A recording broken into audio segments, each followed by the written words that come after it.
Kalau hati dia hidup, dia akan duka cita dengan sebab ketaatan yang dia tak buat. Kesal, duka cita tak sembahyang malam, duka cita sebab dia tak zikir. Dia susah hati sebab dia tak zikir semalam.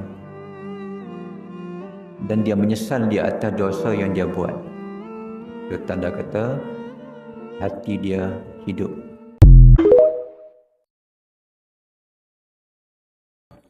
Kalau hati dia hidup, dia akan duka cita dengan sebab ketaatan yang dia tak buat.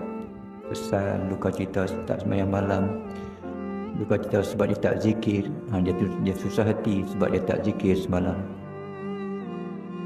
Dan dia menyesal di atas dosa yang dia buat. Itu tanda kata hati dia hidup.